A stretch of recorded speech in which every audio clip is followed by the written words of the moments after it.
ఇది మన దగ్గర ఉన్న గోధుమలు. అంటే గోధుమ నుంచి పిండి తీసే విధానం. ఈ గోధుమలు ఉంటే ఏ మిషన్ లో పోయినా కానీ ఈ గోధుమతోటే ఈ పిండి వస్తుంది. ఇది అందరికీ తెలిసిన విషయం. కాకపోతే మన దగ్గర గోధుమలు ఎలా పండుతుంది, మన వరి ఎలా పండుతుందో గోధుమలు ఈ విధంగా పండుతుంది. ఇది పంట రైతు నుంచి తెచ్చిన గోధుమలు. ఈ గోధుమలను ఏం చేస్తారంటే ఒక మిషన్ లో పెడతారు. ఆ మిషన్ లో ఏమవుతుందంటే గోధుమలు ఈ విధంగా బయటికి వెళ్ళడం జరుగుతుంది. ఇది వెళ్ళిన తర్వాత ఇది రెండో ప్రాసెస్. దాని తర్వాత మూడో ప్రాసెస్ ఏంటంటే ఈ విధంగా పొట్టు రావడం జరుగుతుంది. ఇది గోధుమను తీసుకురావడానికి విధానం. అంటే దీంట్లో ఎలాంటి సహజ సిద్ధంగా కెమికల్ లేకుండా ఉండడంలో అందులో గోధుమలు చిన్న చూర అవుతుంది అనేది ఈ గోధుమ నుంచి వచ్చేది అన్నట్టు. ఇలాంటి ఎందుకంటే ఇది ఇలాంటి కెమికల్ లేని విధానం ఇది.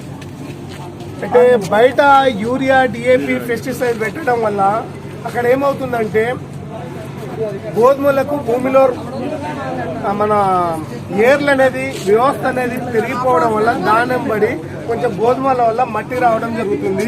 ఆ మట్టి బయట ఉన్న యూరియా, డిఏపి, పెస్టిసైడ్ ఉన్న గోధుమలో ఇలా బ్యాండింగ్ లేక, రాళ్ళ లేక, బఠానీ లేక ఇవి రావడం జరుగుతుంది. ఇది ఏమవుతుందంటే మనం పట్టించేటప్పుడు మిషన్లో వెళ్ళిపోవడం వల్ల ఈ మట్టి ప్లస్ బయట ఒక ఐరన్ ఇంజన్ మిషన్ ఉంటుంది గోధుమలు బట్టి ఇలాంటి. అయితే దీనికి ఈ మిషన్ చూడండి, దీనికి హోల్ కూడా పడి ఉంది అన్నట్టు. అంటే ఈ హోల్ పడిపోవడం వల్ల కారణం ఏంటంటే అందులో ఉన్న ఇనుప చూరలు అనేది కేవలం అదే గోధుమ పిండిలో రావడం జరుగుతుంది. ఇది ఐరన్ చూర అన్నట్టు. దేనిది మిషన్ చూర అన్నట్టు ఇందులో ఉన్నది. ఇది మట్టి చూర ఈ హోల్ నుంచి. ఈ విధానం కెమికల్ ప్రాసెస్. అదే మన ఆర్గానిక్ విధానం ఏంటంటే ప్యూర్ గోధుమలు ఉంటే ఇది కేవలం గోధుమ పిండిలు మాదిరిగానే ఉంటుంది.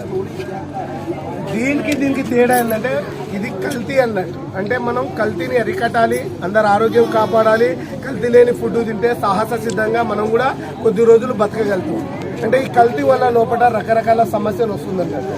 అయితే మనం ఏం చేస్తున్నాం, దీంతో పాటు ఈ ఇనుప చూరన్ అనేది మళ్ళా అలా గ్రైండ్ అవుతుంది. అది ఇనుప పౌడర్ ఇందులో ఉంటుంది. ఇది ఎందుకు వస్తుందంటే బయట ఉన్న మిషన్ ఏంటంటే కొంచెం ఇనుప మిషన్ ఉంటుంది. మన దగ్గర ఏంటంటే ఇంకటికి మన రాయి ఉంటుంది చూడండి, ఉసిరాయి. ఆ రాయితోటి ఈ పిండిని విసుకుతారు. దీంట్లో కూలింగ్ సిస్టమ్ ఎందుకుంటుందంటే 8 గంటలు ఈ సిస్టంలో ఇది ఎయిర్ గాలి పోయే పొర, ఇది పిండి అనే పొర అన్నట్టు. దీంట్లో కూలింగ్ లో ఒక 8 గంటలు ఉండడం వల్ల మనది ఎప్పుడు పిండి హీట్ అనేది ఉండదు అన్నట్టు. దీనివల్ల ఏంటంటే పిండి బాగుంటుంది. ఈ మిషన్ పట్టు ఏం చేస్తుందంటే ఇనుప చూరలు మన పిండిలో ఉండడం వల్ల అంటే ఇది అంటే మనకు ఇది అయస్కాంతం అన్నట్టు, మ్యాగ్నెట్ అన్నట్టు. మ్యాగ్నెట్ దేన్ని పట్టుకుంటుంది, ఐరన్ ఇనుప చూరలను. అంటే మనం బయట ఉన్న పిండిలో ఐరన్ కలుస్తుంది.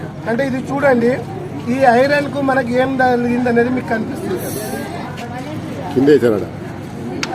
ఏముంది అంటే మిషన్ లో ఉన్న అంటుకుంది చూడండి, చూరలు కూడా కనిపిస్తుంది. అంటే బయట ఉన్న పిండిలో అంటే మార్కెట్ లో ప్రతి ఒక్కటి వస్తుంటా అన్నట్టు. ఏది టాటా, ఆశీర్వాద్, పతంజలి రకరకాల పిండి వస్తుంది. దాని ప్రాసెస్ ఈ విధంగా ఉంటుంది. మన ఆర్చే వాళ్ళు ఆరోగ్యం కాపాడడానికి సాహస సిద్ధంగా ఉన్న పిండి. అంటే ఎలాంటి కెమికల్ లేకుండా ప్యూర్ మన రైతులు, మా తాతల తండ్రులు ఏ విధంగా పండించారో ఆ విధంగా పండించే విధానమే ఈ మిషన్ న్యాచురల్ ప్రాసెస్ తోటి తయారవుతుంది. చూడండి పిండి కూడా కలిపేస్తున్నా. దీనికి ఏమైనా అంటుకుంటుందా అంటే దీని విధానం అన్నట్టు పిండి పట్టుకునే విధానం లేదు. అందుకే మన పిండిలో న్యాచురల్ అయిన పోషక తత్వాలు ఉంటుంది. అందులో ప్రోటీన్ అనేది చాలా ఎక్కువ ఉంటుంది. బయట పిండిలో మైదా ఉంటుంది. మైదా తినడం వల్ల ఇంకా మనకు అరగదు, డైజెషన్ కాదన్నట్టు.